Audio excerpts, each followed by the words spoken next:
And this morning, the second oldest church in Rockford stands tall after years of rebuilding and repairs. It's a place of worship for many people here in our community, with many even calling it a home. Our Dylan Valencia joins us with more on the meaning behind preserving this church for generations to come.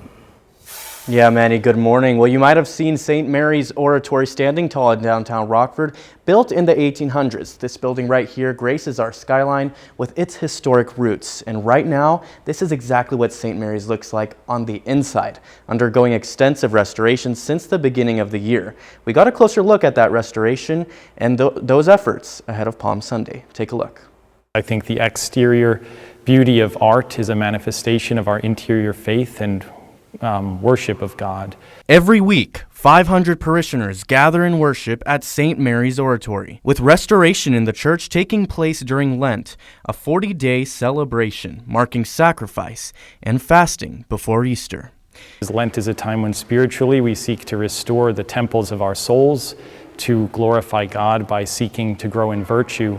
And so what we're doing interiorly in this church, we're also trying to do interiorly in each of our hearts to beautify them and prepare them for Christ. Canon John has been on assignment at the church for almost 3 years now, and he has seen progress in restoration across his time. I'm very grateful to the people who have helped and who have sacrificed so much, and I've just received the baton and I'm trying to run with it. You know, I'm working on what my predecessors began. Leading up to this, their roof and HVAC system was restored. Right now, stenciling, painting, and decorating is taking place, leading up to the grand reveal on Palm Sunday.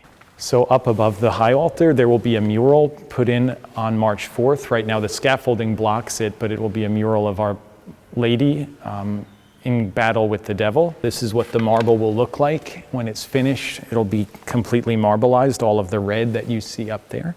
The altar rails will be this marble pattern. Right now, parishioners gather here temporarily in their basement. However, one goal remains. We've been trying to restore it to what the original beauty was of the church in the 1800s. The church here is very historical.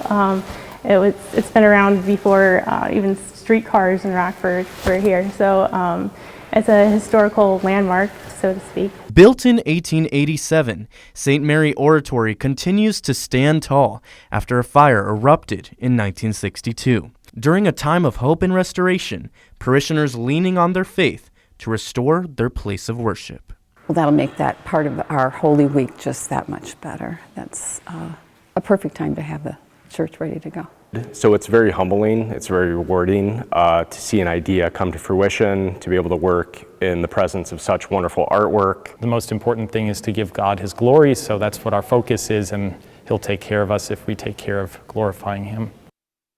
Such a great story, and this phase of restoration will be completed by Palm Sunday, right before Lent ends. Now the parishioners are excited to have their first service back, and the church hopes to continue to restore the building by rebuilding the pews and floors in the coming years through the generous funds from their congregation.